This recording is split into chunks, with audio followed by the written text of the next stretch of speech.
자, 안녕하세요. 북스형 카페 여러분. 오늘은 이제 저번 시간에 이어서 당나와 관련된 문제 풀어볼게요. 11번 문제 풀어보겠습니다. 예.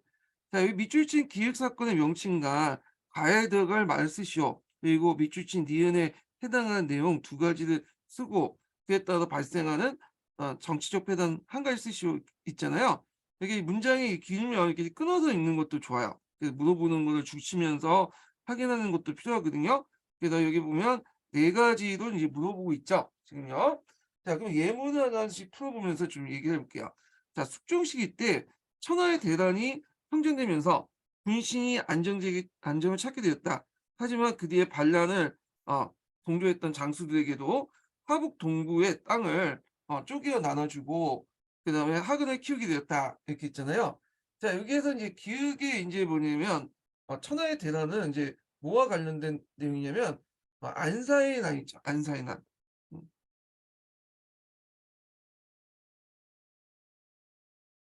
자, 이 안사의 난과 관련된 내용이고요.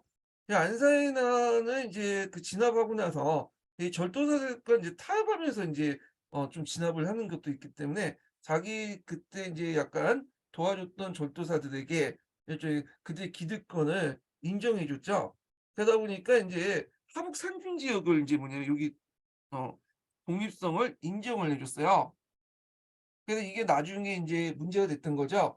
그래서 하북삼지는 위박, 성덕, 노영 그 지역인데 하북의 동부 지역에 인제 밀집돼 있어요. 오늘날 인제 상동성 그등 그 북경 지역 있죠. 거기에서 인제 밀집돼 있고 자 얘네들이 인제 세력이 점점 키우게 된 거죠. 그래서 이제 당나라 가 보면 나중에 안산에 다니면 이 절도 세력들이 이제 확산이 되는데 여기 지역이 인제 하북삼진 지역이 거의 독립적으로 놀아요. 이게 인제 반칙지지라고 하는 지역이죠. 예. 그리고 이제 요때 그 또 절도사가 4 지까지 이게 뭐냐면 임명하죠. 그래서 강남이나 이런 지역도 절도 세력도 있었어요. 근데 이 강남에 인제 주로 뭐냐 임명했던 절도사는 문벌 귀족이에요. 그러니까 중앙에서 파견된 건데 얘네들은 오래 있지 않고 주로 인제 한 3-4년 있다가 다시 중앙으로 올라오는 그런 세력들인데 하여튼 이 강남에 있는 절도사 지역을 순지라고 해요, 순지. 예. 그래서 여기 반칙지지하고 이렇게 순지라고 인제 하는데 여기 가에 들어갈 내용이 뭐냐는 거죠, 가에 들어갈. 근데 이걸 해석에 따라서 좀 어 많이 많을 수 있는데 이거 그때 논란이 됐었어요. 절도사냐 변진이나 이렇게 했는데 자 절도사는 거기에 변진에 임명한 그 뭐냐면 관리를 절도사라고 하고 변진이라는 건 절도사 통치한 그 영역을 변진이라고 하잖아요. 근데 여기까지만 보면 여기까지만 하면 뭐뭐들은 했는데 요거 하면 인물로 해석할 수 있는 부분도 있죠. 변진으로 해석할 수도 있는 것도 있고 그래서 답이 두 개가 나올 수 있어. 그러니까 절도가 나올 수 있고 또는 여기를 이제 지역으로 해석하면 여기까지 해서 이게 요 문장이 이렇게 해서 이렇게 뒤에 있는 걸로 보면 지역 같기도 하는데 또 여기 절도사란 말 들어가면 또 문장이 딱 끊어진 문장을 딱 이렇게 뭐냐면 약간 이렇게 뭐 안 맞지는 않거든요. 그래서 이게 절도사도 될 수 있고 번진도 될 수 있다 생각을 하고 있거든요, 제가. 근데 저는 인제 약간 지역적인 측면을 강조하면 번진일 수 있는데 이거는 정확히 몰라요 저도. 예. 그래서 그냥 절도사, 번진 이렇게 두 가지를 적어 놨어요. 자 그러니까 당나라 정부 입장일 때는 요런 이 강남의 순지를 처럼 이 반칙지주 자기한테 좀 약간 굴복했으면 좋겠잖아요. 예. 그래 가지고 그 당시 이제 어떻게 했냐면 요걸 이제 반칙지지들을 이렇게 순지화시키는 그런 작업들이 필요했던 거죠. 그래서 두 번에 걸쳐서 순지화를 하게 돼요. 이 반칙지지를 어떻게 하면 강남의 순지처럼 이렇게 만들까 그렇게 인제 해서 이렇게 했는데 그중에 이제 1차 순지화는 덕종 때 했고요. 덕종 때 했고 그다음에 이제 2차 순지화가 인제 있었는데 자 2차 순지화 때는 이제 원화 중흥이라고 해 가지고 했죠. 그래서 이제 요때는 또 두 번에 걸쳐서 순지화가 있었다. 자 1차 순지화 과정 때는 덕종 때 시기 때 1차 순지화가 끝났어요. 실패가 끝났는데 왜냐면 얘네들이 인제 할 때 하나하나 그 골라서 타겟으로 해야 되는데 그냥 몰아 가지고 얘를 적으로 돌려 갖고 하다 보니까 이 반칙질이 결집이 됐어. 그러다 보니까 결국 반칙질이 연합으로 이게 실패가 끝났고요. 그다음 2차 순시야 원화 중흥 때, 그러니까 이게 현종 때죠. 현종 때는 어 얘네들을 몰아서 이제 한꺼번에 이제 토벌 하는 게 아니라 개별적으로 토벌을 했죠. 그래서 한 놈을 패기 패 팰 때 다른 놈하고 손을 잡고 팬 다음에 다른 놈은 또 패고 또 다른 놈과 손을 잡고 이런 식으로 각계격파를 했어. 예. 그래서 인제 쉽게 인제 뭐냐면 할 수 있었다는 거. 그전에 또 인제 중앙군이 강해졌기 때문에 그런 것도 있죠. 자, 그래서 이 통치 체제를 끌어들이는 순지와 노력에 대한 그 두 번째 원화중흥에 성공한 이유가 뭐냐면, 자, 요거는 인제 해당하는 두 가지 내용을 쓰라고 했잖아요. 예. 그래 갖고 반칙 지지를 통제하기 끌어들인 노력을 가운데 내용을 원화 중에 인제 요 2차 순지와 과정 내용을 쓰시면 될 것 같아요. 자, 여러 가지가 있지만 첫 번째로는 그 재정적 기반으로 신체권을 양성했다는 거. 중앙군이 신체권이죠. 예. 그래 갖고 인제 여기 있고, 이때 재정적 기반이라는 것은 뭐냐면 진봉과 다세죠. 이 진봉과 다세인데, 다는 이제 세금을 걷는 거죠. 차에다 세금을 걷는 거고, 진봉은 어떤 거냐 하면, 자, 이 진봉은 그 당시 순지에서 이제 많이 이제 갖다 바쳤는데, 중앙제조 그러니까 지방제조 남는 부분을 을 중앙제조 올리는 게 진봉이에요. 근데 말이 이거지, 실제로 강남에 인제 요런 순지에서 지방재정이 빈약함에도 불구하고 이 절도사들들, 그러니까 이들은 대부분 웅벌귀족이잖아요. 그래서 이제 2-3년 있다가 이제 중앙에 올라가는 그런 애들이기 때문에, 중앙에 올라가면 한간에게 줄을 서야 되겠죠. 그래 가지고 한간에게 일종의 뇌물로 이렇게 갖다 바쳤어요. 이 진봉이라는 명목으로 중앙세 지방세금을 깎아서 뇌물로 갖다 바친 거야. 그래서 인제 이런 식으로 했는데 이게 폐해가 있었죠. 왜냐하면 진봉을 너무 가난하게 갖다가 바치면 중앙 지방 재정이 악화를 불러일으키고요. 그리고 이걸 메꾸기 위해서 세금을 더 걷어야 돼. 그러다 보니까 인제 그거에 대한 농민들 반란이 일어나고, 그리고 또 세금 진봉을 깎는 과정에서 그 당시 그 군인들에게 돈을 안 줬어. 세금 월급을 이제 안 올려주고 막 뭐냐면 깎으니까 이거에 대한 반란들이 일어났죠. 결국에 이런 반란들이 나중에 항소의 난의 어떤 배경이 돼요. 그래서 이제 이런 문제점이 드러났고, 자, 두 번째로는 뭐냐면 그 당시 이제 한간들을 강군으로 파견했어. 예. 못 믿으니까. 문벌 귀족들이나 이런 사람들 못 믿으니까 지방에 인제 강군을 파견해서 얘네들 관리 감독했다는 거, 지방의 군대들을. 그다음에 세 번째는 해부의 상공 면제 조치를 철회했어요.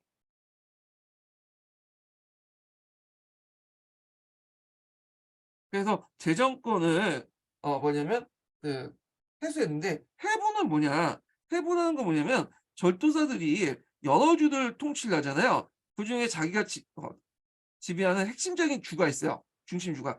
거기가 이제 뭐냐면 중앙 간섭의 해부야. 그래서 이 해부는 자기가 이제 그 세금을 걸 때 유주라고 해서 지방에 인제 재정 관련된 내용들 남기고 나머지는 상공, 중앙에 갖다 바쳐야 돼요. 근데 해부가 중앙에 갖다 바친 걸 뭐냐면 면제를 줬거든요.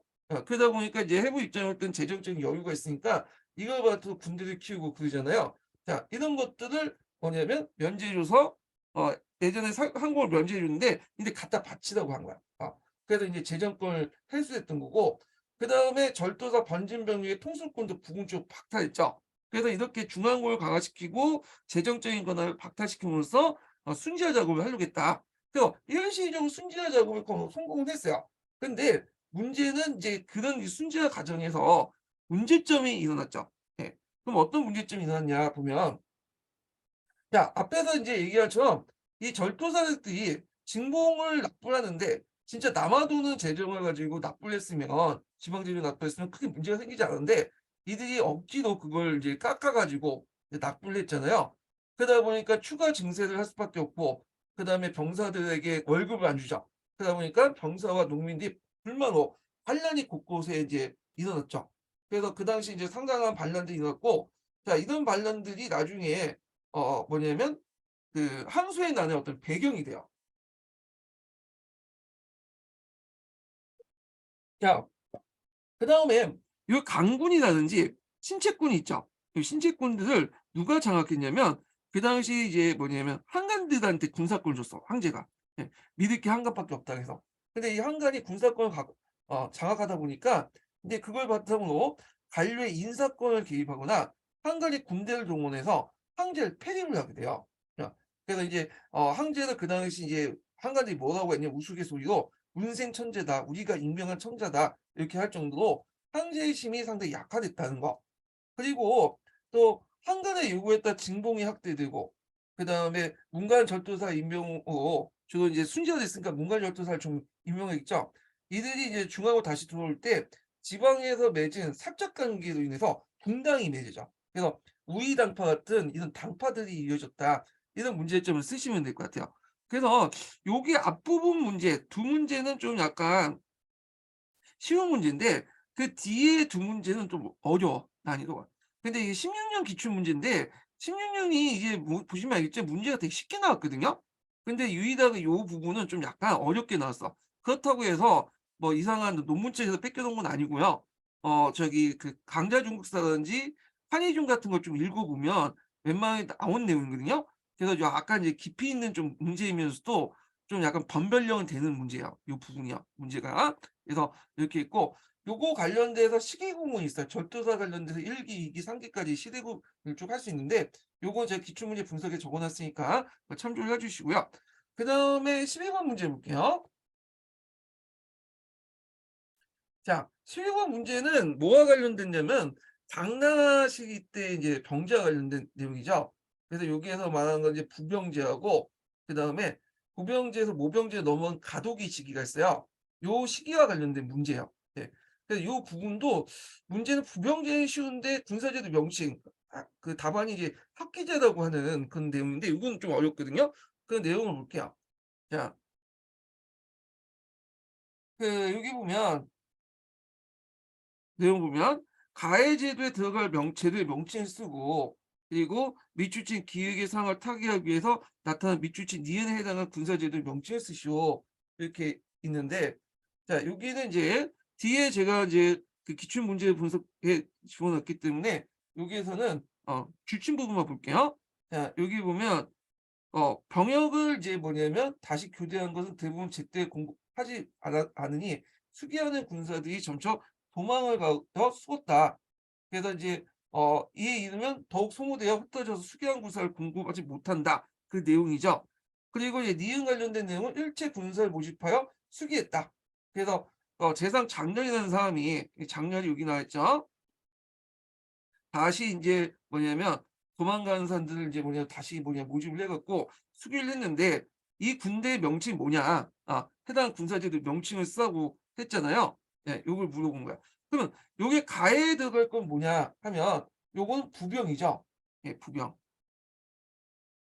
그 부병이 법이 점점 무너졌어. 근데 무너진 이유가 여기 보면 도망가서 그렇다. 그래서 장렬이라는 사람이 이걸 이제 다시 수집해서 새로운 군대를 만들었는데 이에 해당하는 군사제도 명칭을 쓰라고 했어요. 예. 그래서 인제 이렇게 있는데 가는 이 부병제도는 쉽게 나오는데 요 군사제도 명칭을 인제 그래요. 근데 이게 단서가 될 수 있는 게 뭐냐면 요 장렬이라는 사람이에요, 장렬.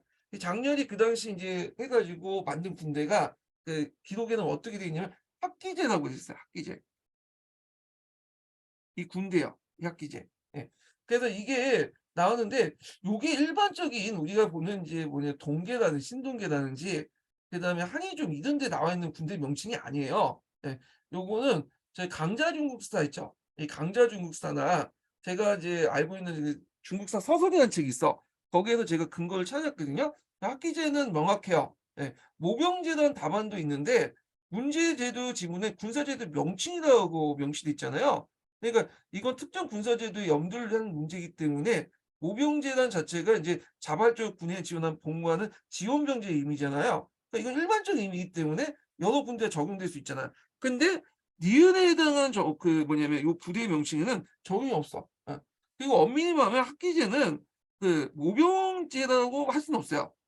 구병하고 모병을 플러스시켰다 보시면 돼요. 구병적 기초를 위해 모병적 요소를 그냥 좀 플러스시켰다 이렇게 보시면 되는데, 그러니까 부병제에서 모병제로 넘어가는 어떤 가도기 형태의 부대? 요렇게 이제 보시면 되겠죠. 자, 그래서 여기는 주로 인제 부병 대상은 군인들 중에 좀 건장한 사람들 있죠. 좀 그렇지만 집안이 좀 약간 안 되는 그런 사람들 뽑아 가지고 그때 인제 이렇게 군사 훈련을 시킬 때 그들에게 모든 세금을 면제해 주는 그런 제도가 뭐냐면 학기제예요. 그러니까 부병제 요소도 있지만 모병제 요소도 같이 있는 거야. 여기가 아예 군대 면제 군역을 부담할 때 그 뭐냐면 여러 가지 세금을 면제해 주는 그런 요소도 있기 때문에요. 그래서 이 학기제 관련된 내용을 좀 기억을 해 두시고요. 그래서 중앙군이 이 학기제를 바탕으로 해 갖고 이제 정비를 했다는 거. 그래서 이거 관련된 내용인데 문제가 쉬운 문제는 아니에요. 부병제는 좀 쉬운데 여기 제도 명칭은 학기제 같은 경우에는 어려운 문제다. 이렇게 보시면 돼요. 이게 17년 문제인데 아마 이거 쓰신 분들 거의 없고 아예 모병제도 썼더라 모병제도. 예. 간혹 학기제 썼던 분 한두 명 계시나? 예. 하면 이게 킬러 문항 같아, 요 부분이. 그래서 이제 이런 내용들 좀 파악을 해 주고 자 그다음에 13번 문제 보자. 13번 보면 이거는 이제 중국사 관련된 중국 사학사 관련된 문제죠. 요것도 우리가 알고 있는 한인주의나 신동계 그거 가지고는 읽어서는 풀 수 없어요. 여기는 어 이거는 이제 어디 책을 볼 수 있냐면 적어도 이제 중국 사학사 관련된 문제예요. 그래서 요것도 상당히 어려운 문제거든요. 그래서 저 본인은 통지까지 쓰신 분들이 있는데 그 니은의 락 이심 락을 쓰신 분은 거의 없더라고요. 자 하여튼 문제 풀어보죠. 자, 사기의 서와 그다음에 한서의 지 등 문물제도 변화를 설명한 역사 서술 방식이 있죠. 예.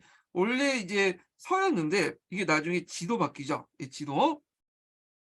자, 이런 서술 방식은 계승한 통전과 그다음에 기획에 들어갈 것이 뭐냐면 문헌통고 3통인데 일단 3통을 외우신 분들은 거의 썼을 거야. 이 통전, 그다음에 정초가 쓴 통지가 있어요. 통지. 그리고 또 이제 문헌통고 요게 인제 뭐냐면 삼통이라고 해요. 삼통. 이게 일종의 제도사예요, 제도사. 네. 제도사. 그래서 인제 이 삼통이라고 하는데 자 그리고 후에 이제 제도사는 후에 인제 해요나 이런 걸로 바뀌죠. 보통 해요 이런 말도 나오면 제도사와 연결돼 있어요. 자 하여튼 그렇고 이들 문헌 가운데 사기의 서술체제를 모방한 기획의 핵심 통전 통지이죠. 통지의 핵심 부분은 재앙의 정치와 행적을 기록한 재기, 재앙 이화의 뛰어난 인물을 행적을 기록한 열전, 그리고 학술 및 전장 제도의 대강화 정리한 낙인데 이게 제도사로 크게 이제 뭐냐면 어 인정받는 게 요 부분이죠. 그러니까 앞에 있는 뭐 제기라든지 열전은 이미 기전체 사서에 있는 내용이고 여기는 기전체 사서 중에 요 지 부분을 더 확대시킨 거잖아. 그래서 요걸 상당히 강조해요. 그래서 이걸 인제 뭐냐면 제도사가 요 락을 되게 중요시하기 때문에 통전 그다음 통지 문헌 통고 해 가지고 요거 연결시켜서 보시면 되죠. 락은 요 지를 확대 개편했다 보시면 돼요. 그래서 이 열전 부분하고 그다음에 제기 부분 볼 건 없어 여기에서는. 요게 되게 핵심적인 거야. 이심락이라고 해서. 그래서 이게 인제 있다는 걸 좀 기억을 해 두시고 그래서 이제 통지 같은 경우에는 이제 그 기본적으로 그 역사를 사기를 계승 기전체 양식이야. 그래서 이제 보면 공기도 있고 열전도 있지만 여기에서 핵심적인 것은 약이죠, 약. 요게 인제 잘 돼 있기 때문에 약이 상당히 백미다. 그래서 그 약에는 상당히 많이 있어요. 뭐 교수약, 예문약, 금속약, 시종약 이렇게 있는데 교수약 같은 경우에 사회 수집 방법과 교관법을 인제 설명한 거고요.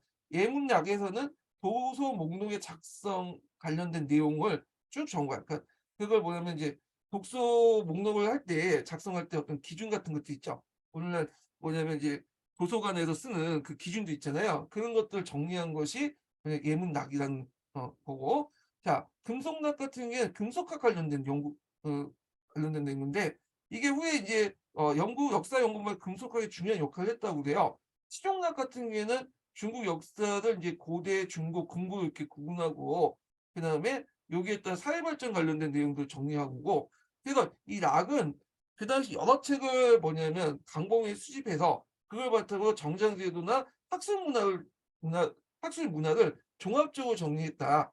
그래서 상당히 의미가 있다. 이렇게 보시면 되는데 이 락과 관련된 내용들 이 락은 어 앞에서 얘기한 것처럼 우리가 이제 신동계나 한의준이나 그다음 심지어 강자중국세도 없는 내용이야.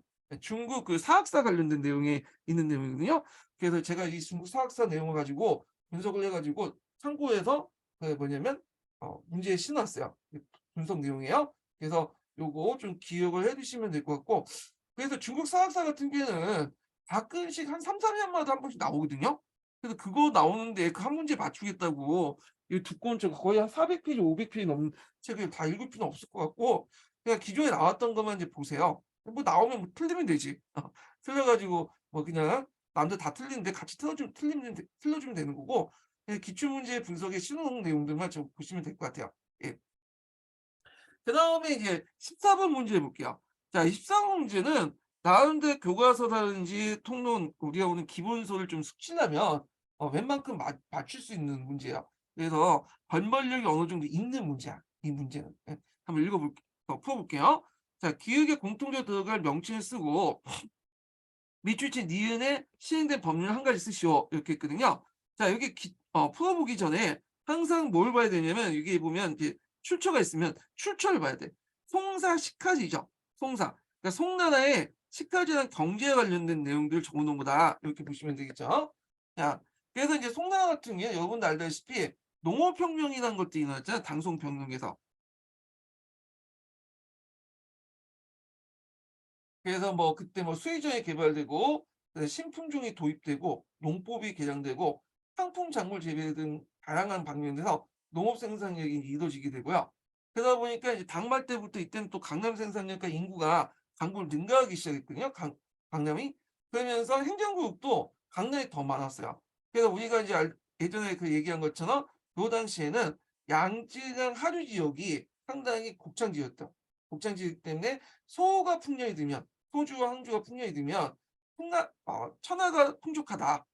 이런 말이 정도, 이런 말이 있을 정도 양자가 하루 농업 생산이 많았던 지역이에요. 그래서 요걸 바탕으로 이제 좀 얘기한 건데, 좀 보면 대중상부 4년 진종은 북송 때 항제죠. 북송 초기 때 항제예요.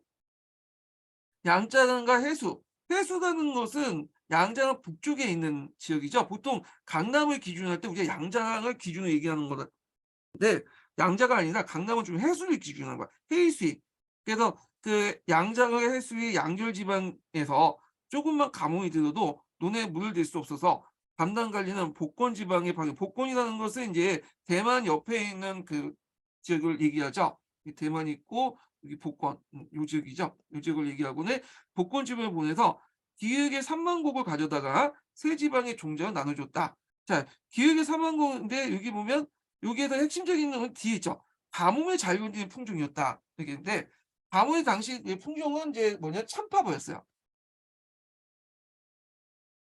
참파벼, 그다음에 점송도라고 하죠. 또 안남벼라고 하는데 이게 참파가 붙은 게 뭐냐면 그 당시 그 중부 베트남 일대, 남부 베트남 일대는 그 당시 참파라고 했어요. 예. 그래서 그때 베트남에서 건너온 품종이다 해서 참파벼라고 하죠. 물론 이제 원산지는 그 베트남 중남부 지역인데 받아들일 때는 베트남 북부 쪽으로 이렇게 해서 받아들였겠죠. 그래서 참파, 정성보라고 했는데 이게 이제 상당히 좋은 게 뭐냐면 그 종전에 중국의 제대종보다 좀 약간 그 미감은 좀 떨어져. 이게 뭐 식감이라고 할까요? 식감이 떨어지는데 그 가뭄이나 그는 냉수, 해충 같은 자연재해에 상당히 강한 품종이거든요. 그래서 또 시비도 그렇게 걸으면 안 줘도 뭐냐면 많이 자라. 그래서 빨리 자라고. 그래서 보통 이제 이 벼는 한 해에 두세 번 농사를 질 수 있을 만큼 빨리 익는 조도예요, 조도. 거기에다가 수공예도 강하고 등등 해갖고 여러 가지 장점이 있어갖고 그 당시 많이 뭐냐면 생산된 벼가 참파벼다라는 거죠. 그래서 이런 것들이 이제 뭐냐면 확산되면서 송나라 남송 말기 때는 이기작이 가능했죠. 일정 지역에서는. 예, 시작이 이기작이고 이기작이 이제 널리 보급되는 명나라 때죠. 예, 하여튼 요때부터 조금씩 일부 지역에서 참파벼 조도를 바탕으로 한 이기작도 가능했다. 이렇게 좀 기억을 해두시면 될 것 같아요. 예. 근데 지금은 거의 안 먹죠. 예. 이게 우리가 먹고 있는 이제 그 종하고 좀 달라요. 그래서 이거 뭐라고 하면 이제 보통 중동이나 이제 이런 지역에서 먹는 거 있죠. 동남아시아. 길쭉하게 생긴 종이 있어. 예. 그래서 이게 찰기가 없고 맛이 없거든요. 근데 저도 먹어봤는데 진짜 맛은 없더라고요. 모양은 길쭉해 가지고 우리가 지금 먹고 있는 조그만 이게 이제 자포니즘이라고 하는 그 종 있죠. 요거하고 완전히 식감이나 이런 게 완전히 틀려. 예. 여기는 푸석푸석하기 때문에 숟가락으로 먹는 것보다는 진짜 손으로 먹는 게 나아요. 예. 그래 갖고 여기 있고 요거는 이제 우리가 먹는 자포니즘 같은 경우에는 뭐냐면 이게 습기가 많잖아요, 그 안에. 그다음에 찰기가 많기 때문에 이제 이렇게 수저로 떠먹고 요게 훨씬 더 맛있어요, 이 맛있기는요. 그래서 이거는 주로 먹는 사람도 어떤 사람이냐면 주로 이제 못 먹고 못 사는 사람들이 먹겠죠. 어 웬만하게 잘 사는 사람들은 이게 안 먹는데, 그래도 하여튼 이렇게 이 찬파백 같은 게 별로 못 먹고 못 사는 사람들이 주로 많이 먹었다. 예. 그래도 왜냐면 안 먹는 거보다 낫잖아요. 그래서 최근에 인제 그 뭐냐면 그 북한에서 지금 못 먹고 못 사니까 그 뭐냐 동남아시아 저 같은 것들 쌀을 수입하려 했는데 되게 보니 찬파백하고 비슷한 거야. 예. 근데 지금 중국 애들은 이거 안 먹어요. 예, 이거 그냥 돼지 사료로 쓰는 건데 하여튼 그 당시에 먹었다는 사람이. 자, 요거는 확실하게 근거가 있어요. 어딨냐? 이거는 송사 식화지에 있는 거지만 여기는 그 사료를 보는 아시아사에도 나와 있는 내용이야. 예, 그래 갖고 요건 쉽게 뭐냐면 근거를 찾을 수 있었던 내용이고요. 하여튼 이렇게 명칭 있고, 자, 밑줄치 니은을 위해 시행된 법령 한 가지 쓰시오 이렇게 있거든요. 그럼 한번 좀 읽어 볼게요. 송대의 농업 생산이 비약적으로 늘게 된 원인 중에 하나는 국가가 추진한 적극적인 농업 정책 장려책이다. 자, 이 시기에 새로운 농업 기술과 기획이 도입되면서, 기획은 아까 전에 참파료죠. 특히 신종 때 학문지 개간권이나 우전, 위전 등 새로운 경제학 제약들을 통해 농촌 진출이 적극적으로 시행됐다. 그 결과 남송시대 때의 그 양자간 하류 지역에서 어 뭐냐면 최대 미국 생산지로서 있고, 앞에서 말한 것처럼 뭐냐면 소호가 풍년에 들면 소수 천하족이라는 말이 생겼다. 그래서 천하가 풍년에 든다는 속담이 생기게 되는데, 요때 신종 때, 이 신종 때에 항문지 개간이나 이런 것들을 하고 또 우전이나 위전 등 새로운 강작작들을 위해서 한 농촌 진흥책이 뭐냐. 그럼 신종 때는 앞에서 인제 여튼 뭐하고 연결되냐면 그 왕안서의 개혁 정치하고 연결돼 있죠. 왕안서 개혁할 때 내용이 요 관련된 건데, 자, 왕안서 신법 내용 중에 요 관련된 내용이 뭐냐면 농전수입법이에요. 농전수입법. 음. 농경수입. 농경수입법은 왕안서에 처음 시작된 건 아니고요. 그전에도 있었어요. 예. 그래서 인제 1069 년부터 인제 실시됐다고 하거든요. 그래서 왕안성이 이걸 이제 신법하는 과정에서 대규모 실시했다, 이렇게 보면 되죠. 자, 농전이라는 것은 뭐냐면 항우지를 개간해서 비옥한 토지를 만들고 밭을 논으로 전환하는 것을 얘기하고요. 그다음에 수리라는 거 있죠. 수리라는 것은 간계용이나 땅이나 용수를 만들고 이를 토대로 우전 같은 농지를 만든 거예요. 이 우전은 뭐냐면 주로 이제 양자가 유용했었던 이제 토지 형태인데, 예전에 설명했죠. 양자강은 호수나 이런 것들이 많기 때문에 요걸 물길을 막고 요게 일종의 이제 논으로 만든 거죠, 수의전으로. 그래서 여기에다 모를 심는 방법이 우전, 위전 이런 것들이에요. 예. 그래서 이것 때문에 뭐냐면 농업 생산을 올리는 데 큰 역할을 했다. 예, 이렇게 이제 보시면 되는데, 어떤 분은 이거 어전법이라고 얘기하신 분이 있는데 그거 틀려요. 어전법은 똑같이 뭐냐면 농업 개간하고는 비슷한데 그 농촌 수입법 것처럼 이제 토지 개간하고 관련돼 있는 건데, 이 어전법은 강남이 아니라 강북의 토지 개간법이에요. 예. 그래서 강북 같은 경우에는 진흥문이 많잖아요. 그래서 이 진흥문을 침전시켜서 뭐냐면 비옥한 토지로 전환하는 방법이야. 예. 그래서 여기하고는 틀려. 지금 신종 때 우전, 위전 새로운 농경지 요게 있죠. 요 양장 하류 지역에 있는 거는 틀리다. 이게 만약에 그 지역 자체가 강북이었으면 어전법이 맞을 수 있는데, 어전법이 아니라 이게 강남 지역이기 때문에 우전 만드는 거고 연결돼 있기 때문에 이건 농전 수입법이다, 이렇게 보시면 돼요. 자, 그래서 이렇게 이제 답을 이제 했고요. 자, 그다음에 이제 15번 문제 보죠. 15번 문제. 자, 가와 나는 당의 문화에 대한 설명이다. 그래서 가로 안에 기역에 공통적으로 들어갈 설명을 쓰고 가로 안에 니은에 들어갈 용어를 쓰시오 있는데, 문제 자체가 그렇게 어려운 문제 아니에요. 이거 재작년 22년 기출 문제인데 요거는 그냥 여러분들 교과서만 제대로 읽어도 풀 수 있는 문제야. 예. 그래서 이제 좀 볼게요. 자, 여기 보면 한대 이에 경서의 여러 판본이 나타났고 분열기 위진남북조 시대에는 경서에 대한 해석상의 차이가 다양성을 두드러졌다. 이에 이제 원문에 줄을 달고 줄을 다시 주 속에 붙인 소가 유행했다. 그래서 주는 이제 거기 원문에 반고 주에다 또 보는 게 소예요. 소. 그래서 중국을 통일한 수남 왕조는 학술적으로 분열된 상황을 통합하려고 했고 그 결과 당 초기에 누가 이 기역이 편찬했다. 그러니까 이 초기 기역은 들어갈 서명이라고 했으니까 이름이 아니라 서명이죠. 누가가 아니라 이제 서명이죠. 예. 서명이나 책의 이름을 쓰라는 거잖아요. 그래서 요거는 오경정이에요. 오경정이.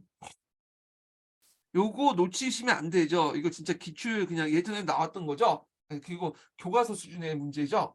그래서 이게 이 오경정의는 오경, 역경, 상서, 시경, 그 얘기, 춘추를 정리해서 통일된 해석본을 낸 것이 오경정이죠. 예, 그래서 이거 예전에 시험 문제 나왔죠. 공영달이 이제 뭐냐면 편찬한 책이다.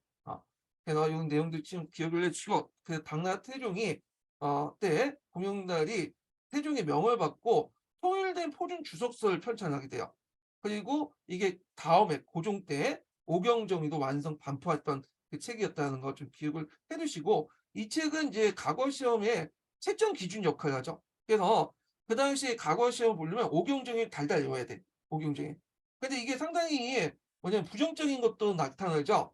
유교 경제 해석계 회계단을 초대해서 나중에 이제 보면 이제 지식인들이 유교는 이제 뭐 오경정에 달달 외워가지고 시험 보는 과목이 떨어지고 한때는 이제 불교와 도교가 지식인들에게 행행했던 이유가 이게 너무 재미가 없어.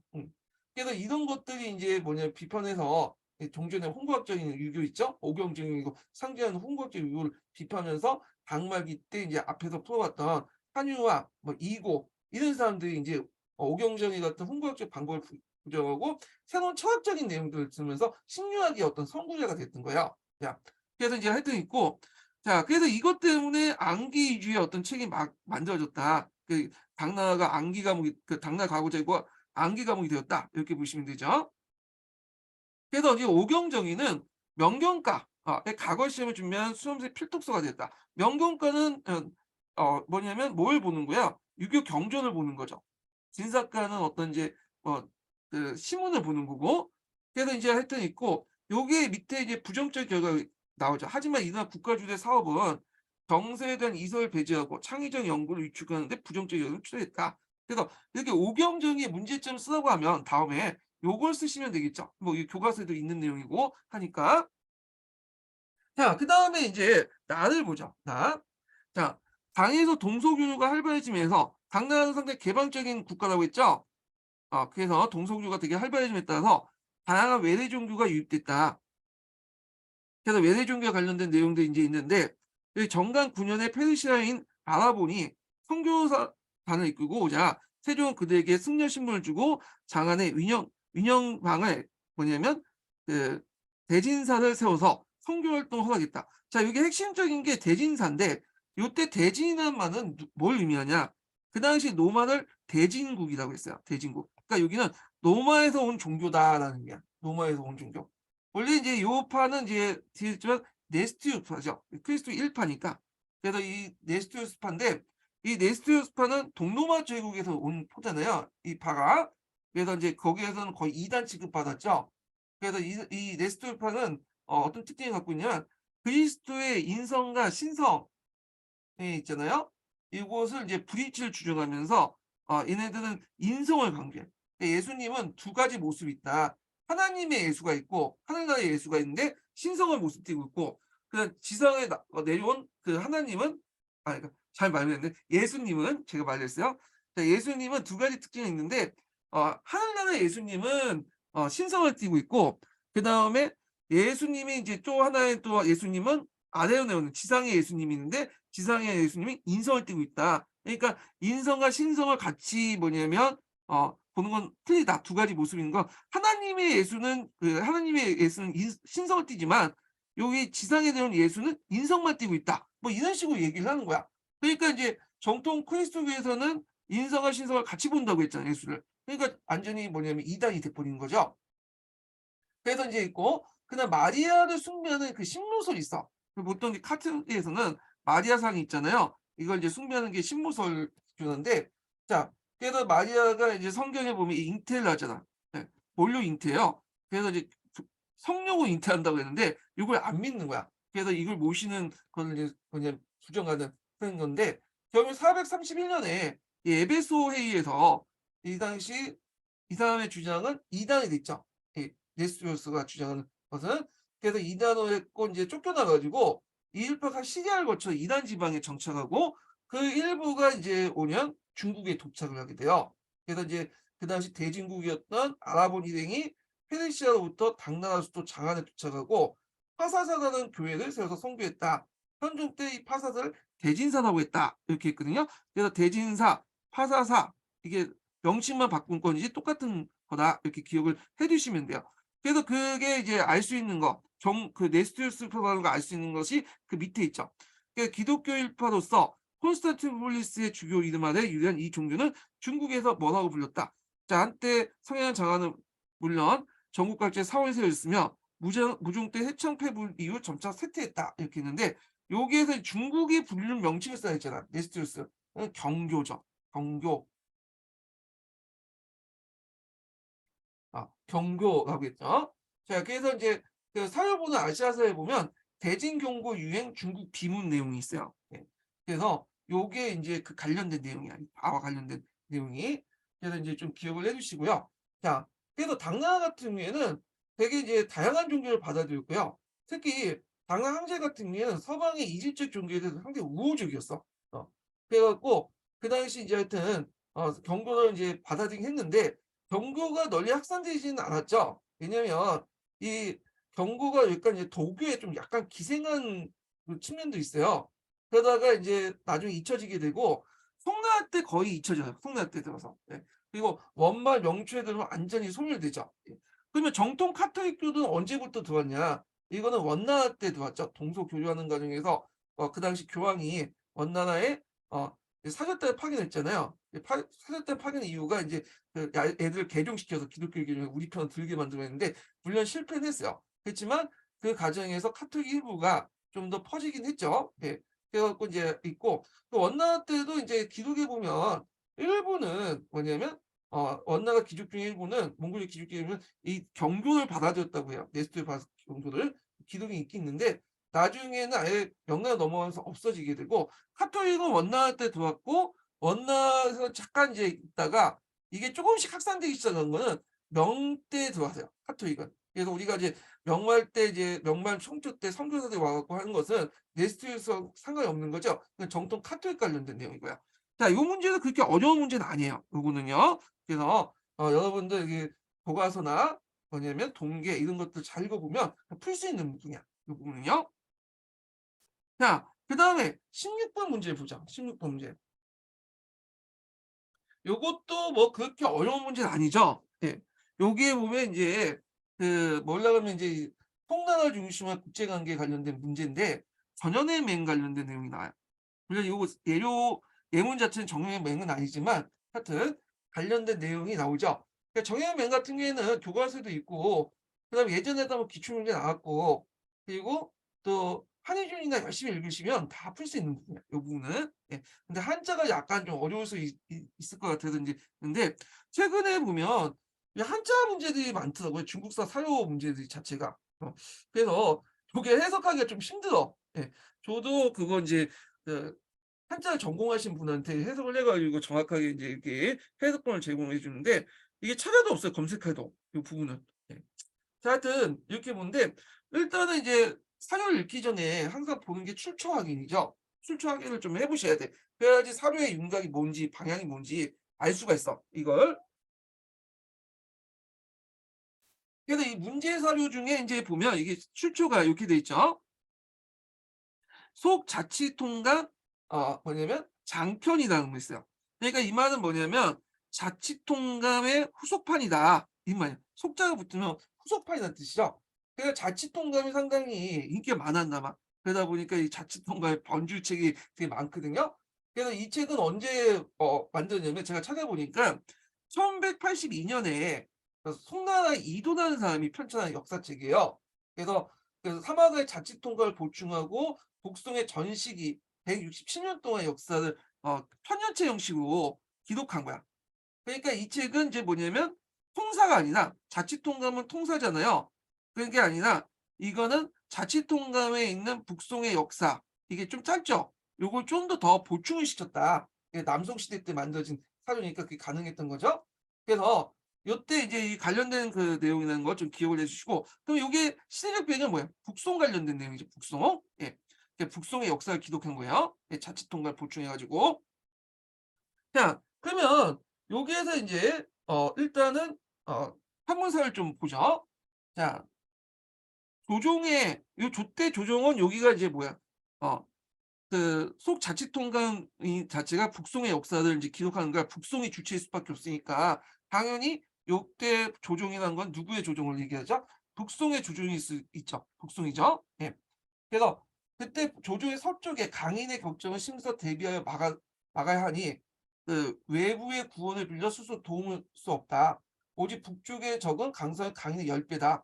그래서 인제 있고, 자 지금의 인제 그 잠깐만. 지금의 니은이 지금의 권한이 여기 들어갈 권한이에요. 권한.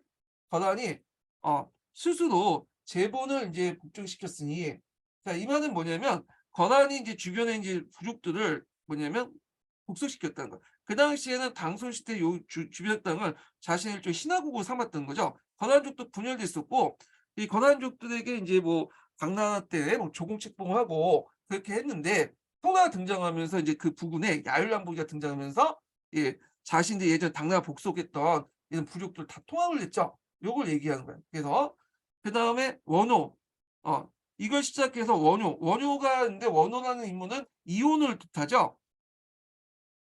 이온호. 이온호는 이제 서하의 수장이죠. 이 사람이 이제 서하라는 국가를 이제 만들었잖아요. 해골, 고려, 여진이 이와 같다. 자, 그래서 인제 있고, 그래서 이제 밑에는 고려와 관련된 내용인데 뭐 각자 읽어 보시고요. 그럼 문제 풀어 볼게요. 여기 보면 기읒과 디귿이 뭐냐면 가리키는 왕조의 이름을 순서대로 쓰시오. 자, 기읒의 이름은 인제 여기 출처를 보면 인제 알 수 있죠. 요게 북송의 역사를 기록하는 거잖아요. 그러니까 기읒은 당연히 요는 북송이니까 북송이 주체일 수밖에 없죠, 기록이. 디귿은 이제 뭐냐면 원효가 나오는데 요거는 뭐 함자 해석을 안 해도 그냥 풀 수 있는 거야. 이원호는 뭐 그냥 한의중이라든지 그게 다 나오잖아요. 그래서 이원호가 인제 있고 이 원효는 그 서와 관련된 거다. 예. 그래서 이원호 때가 이제 11 세기 중엽이거든요. 이 사람이. 그래서 그 당시 이원호는 그 당시 인제 그 주변의 토본과 위구를 격파하고 동서 보통 요충지인 하서 지역을 이제 대부분 차지했어요. 이 하서 요양 같은 게 하서 그 해당하는 그 당시에 동서교통의 어떤 요지거든요.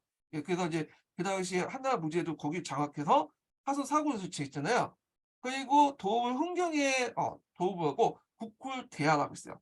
그래서 했는데 송나라에서 이걸 대하라고 인정하지 않고 대차라고 하면 건방지잖아. 그러니까 얘네들 자신의 기준으로 서쪽으로 했다가 서하라고 한 거야. 근데 이게 중국식 표현인데 원래 이런 걸 본쳐줘야 되는데 중국의 역사 기록만 남아 있죠. 지금 그러니까 서하의 역사가 서하 문자가 있긴 있는데 얘네들이 나중에 인제 몽골족의 공격을 받고 완전 지도상으로 완전히 없어졌죠. 예, 깔끔하게 지워졌어. 대량으로 필드 뭐랄까? 그 대규모 학살이 일어나죠. 대규모 학살. 그래서 서하가 없어지니까 서하 문자를 해석한 사람이 없는 거야, 뒤에. 그래서 서하 문자는 있는데 기록이 없다 보니까 다 중국 측 기록부에 의존할 수밖에 없잖아요. 그러니까 중국의 기록의 입장에서 하니까 대하고는 서하를 하죠. 아마 인제 얘네들이 스스로 부르는 나라의 명칭은 좀 다른 명칭일 수 있어요. 왜냐하면 중국 측 기록에만 그렇게 얘기하다 보니까. 근데 하여튼 있고, 서하의 위치는 여러분들 아시죠? 제가 인제 여기에다가 기출문제 분석에다 적어 놨긴 했는데 어 서하의 위치는 대략적으로 이거 어디야? 네. 여긴 없네. 네.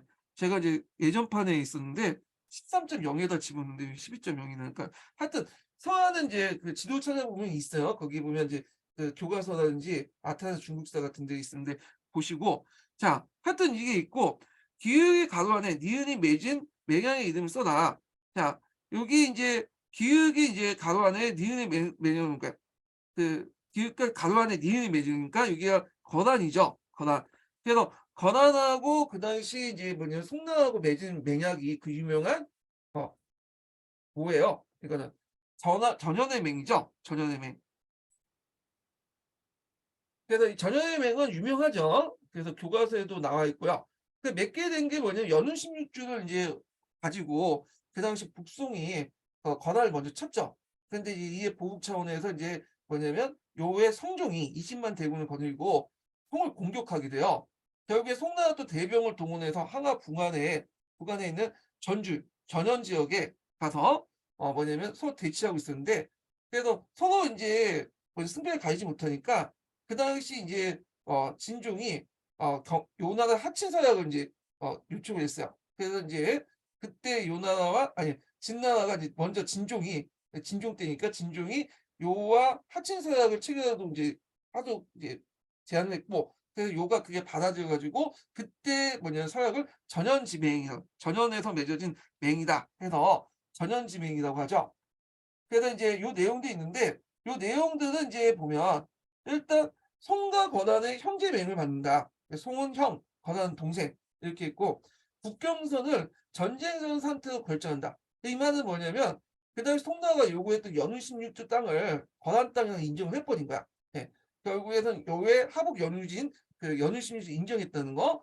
그래서 송나라는 요에게 매년 은 10만 냥가 비단 20만 필, 차 5만 근을 세풀 준다. 이 말은 뭐냐면 이제 송나라가 요나를 이기지 못하니까 국경의 안전을 위해서 그다음에 돈을 주고 평화를 샀다 이렇게 보시면 돼요. 이게 이제 송나라 특징이야. 송나라는 군사력이 약하기 때문에 항상 요나 서하나 금나라나 원나라나 어떻게든 돈으로 굶어 삼기려고 하죠. 근데 한계가 있죠 이것도. 자 하여튼 있고 그다음 국경선에 무역장을 둬서 설치한다. 자 이 조약을 통해서 전반적으로 송은 명분을 얻었고 요는 경제적 신리를 취한 조약이죠. 그래서 이렇게 있는데 하여튼 이 국경무역을 통해서 뭐 송이 큰 이익을 얻은 게 아니죠. 요나가 큰 이익을 얻었고 한서 송은 이제 손해를 봤지만 국경무역을 유지한 대가로 이제 평화를 샀기 때문에 나름대로 의미는 있어요. 예. 그래서 이런 내용도 좀 기억을 해두시면 될 것 같고요. 자, 그래서 이때 송나라가 건한에게 줬던 은이나 동이 상당히 많거든요. 그래서 그 돈은 이제 일부는 중국에 회수됐지만 일부는 동서교역을 통해서 또 서방세계에 흘러들게 돼요. 그래서 건한을 통해서 흘러들었기 때문에 중국의 은이 보통 건한을 이제 뭐냐 키타이라고 하죠. 그래서 이 키타이라는 명칭이 중국의 어떤 대명사로 서방 세계에 전해진 어떤 계기가 됐죠. 그래서 이 조약을 맺고 나서 그 당시 요나라하고 그 당시 금나라 관계는 예전에는 계속 치고받고 싸우는데 요때 조약을 위해서 100년 동안 그 평화 관계가 유지됐다. 그렇지만 이런 막대한 이제 뭐냐면 세패를 조약이기 때문에 요나라나 서왕한테 그 당시 왕하서의 신법 개혁이 어떤 계기가 되었다. 이렇게 보시면 될 것 같아요. 자, 그래서 이렇게 있고, 자, 그 다음에 이제 유목국가와 정보광주 보죠.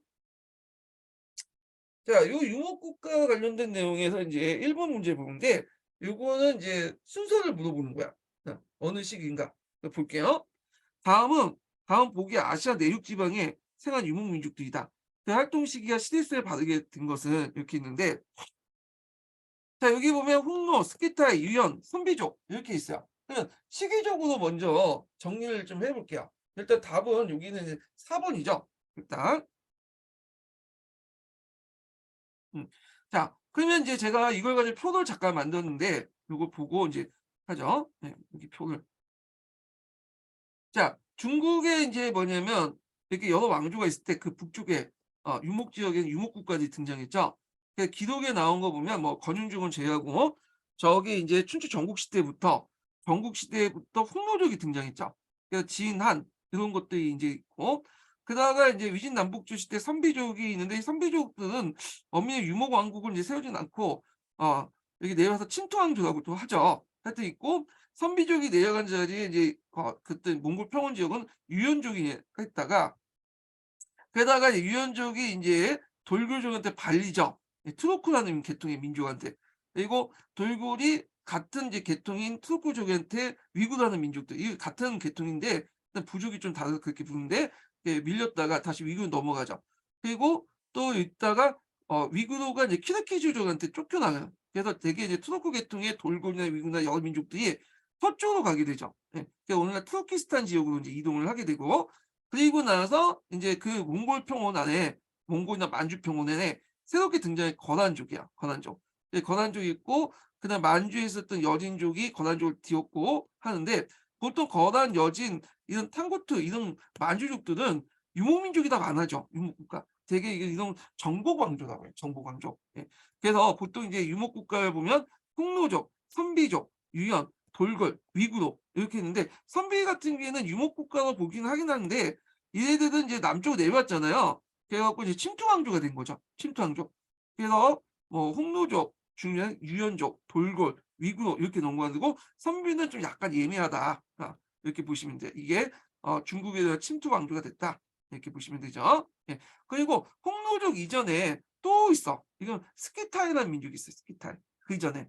그래서 스키타이 민족들이 인제 그 초원교를 장악하면서 전 세계 청동기 문화에 영향을 줬죠. 그런 것도 인제 같이 기억을 해 주시면 될 것 같아요.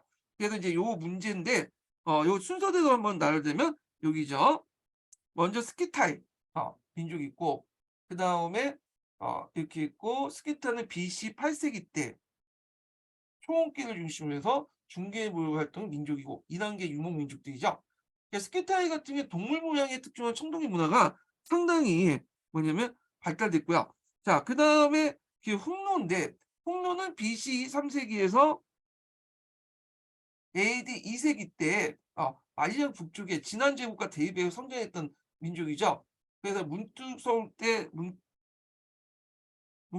때 선우가 그때 이제 제일 발달했던 그 정성기를 두었던 사람들이고 그다음에 인제가 뭐냐면 선비족이야, 선비족. 예. 선비족은 되게 다양한 부족 구성돼 있죠. 그래서 인제 이때 2 세기 때 안석계라는 사람이 있어요. 선비족을 한때 통일을 했거든요. 그리고 일부가 인제 들어와서 나뉘어서 하나 됐고 그 하나 된 선비족 중에 하나가 이제 탁발부가 있죠. 탁발부가 국위를 세웠죠. 그래서 하북지구 일대에 한때 뭐냐면 독립을 했던 통일했던 나라고 선비족이 내려갈 때 이 몽골 평원을 차지했던 민족이 유연족이야, 유연족. 그 유연족 같은 경우에는 크게 활성화되지 못했어요. 이게 뭐냐면 유연족이 여지 세력을 확대시키지 못했는데 하필이면 이때 이제 뭐냐 북이가 있었기 때문에 북이는 원래 선비족이고 선비 유목민족 출신이에요. 그러니까 유연족들을 때도 시도 때도 없이 공격했기 때문에 그게 뭐냐면 세력을 확대시킬 수 세력을 확대시킬 수 없었고 결국에는 돌고한테 그 자리를 내주고 말죠. 그래서 이제 답이 니은, 기읒, 그다음에 리을, 디귿이다. 이렇게 보시면 될 것 같고요. 그다음에 이제 2번 문제 볼게요. 2번 문제는 인제 이들은 누구냐? 소거도인이에요. 요거를 풀 분이면 상당히 인제 뭐 꼼꼼하게 신동계를 읽으신 분들은요. 왜냐면 요 관련된 단서들이 나오긴 나와요, 신동계. 근데 짤막하게 나오거나 잘 읽어 봐야 돼. 신동계를. 그 주석에 좀 나와, 그 단서가 되는 내용이. 이 소거도 민족들은 어떤 계통이냐면 이런 계통이에요. 보통 인제 스키타이 그다음에 뭐 뭐냐면 샤카 이런 속으로 이제 불리게 되죠. 그러니까 극동 계통이라고 보면 돼. 스키타이나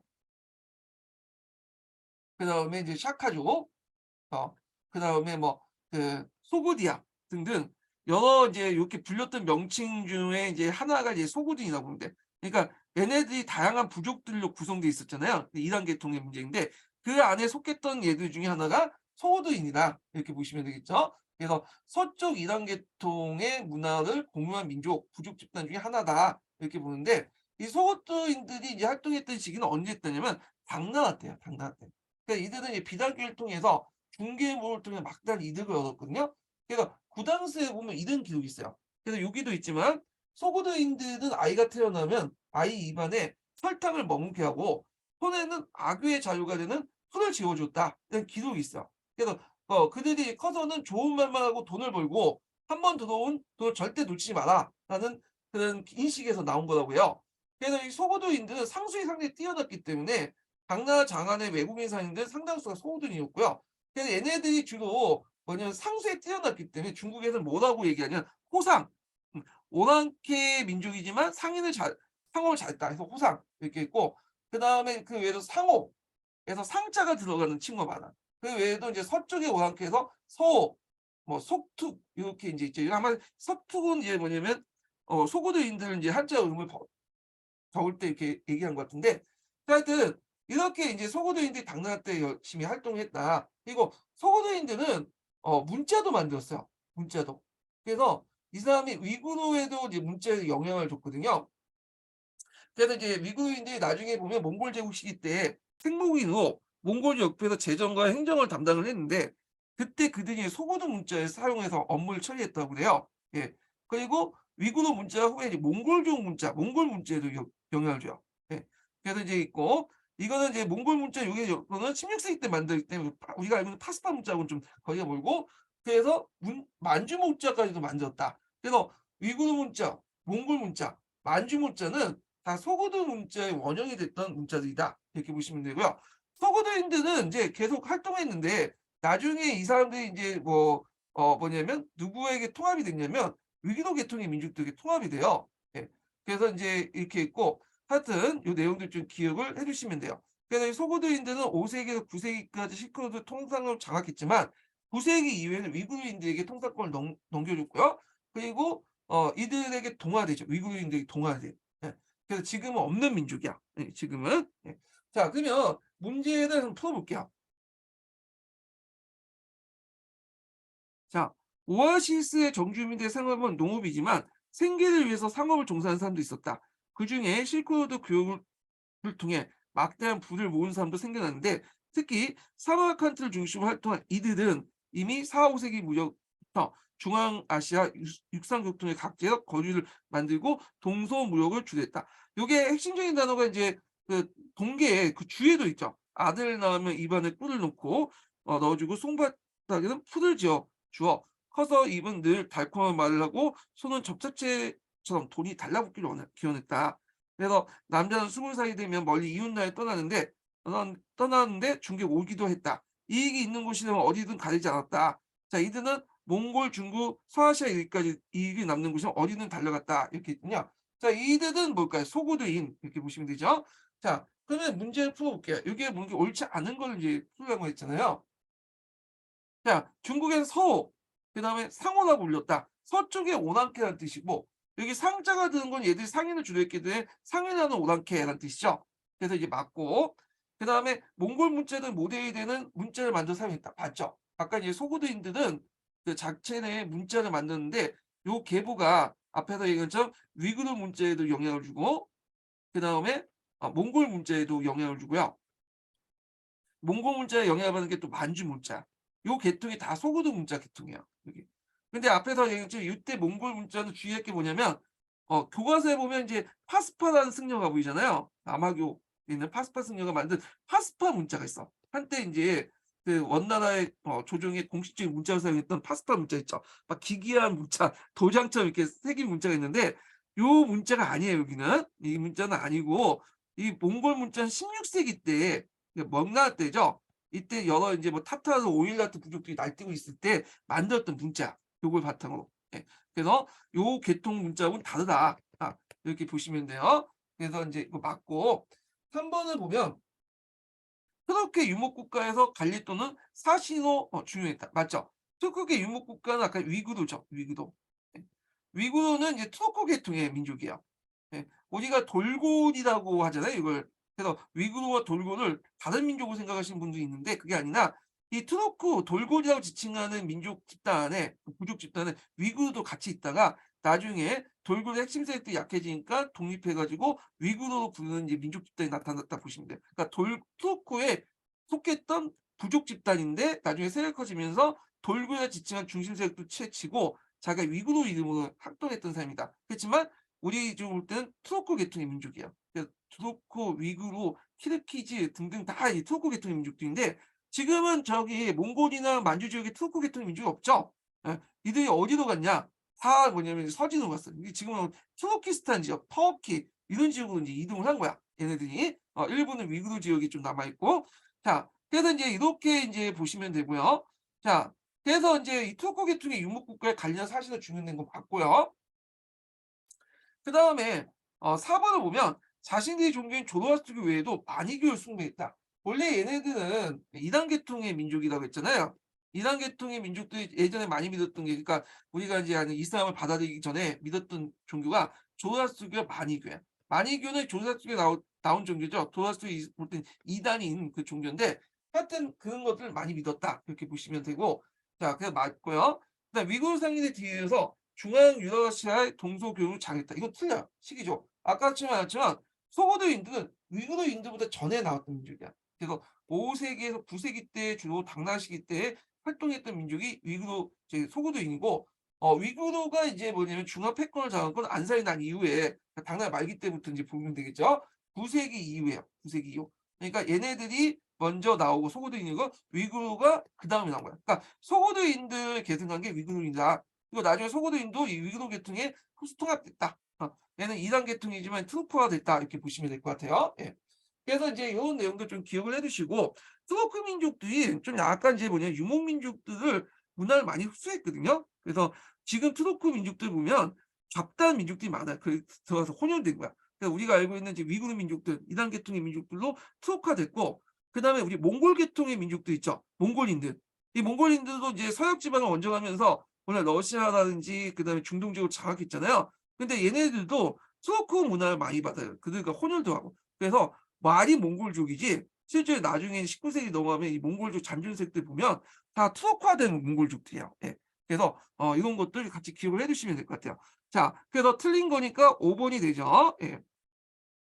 그다음에 3 번은 정보 강조인데 요거는 다음 시간에 할게요. 요 유목 국가를 했고 정보 강조 관련된 내용은 다음 시간에 하겠습니다. 예. 끝까지 강의 들으셔서 수고하셨고요. 다음 시간에 뵐게요.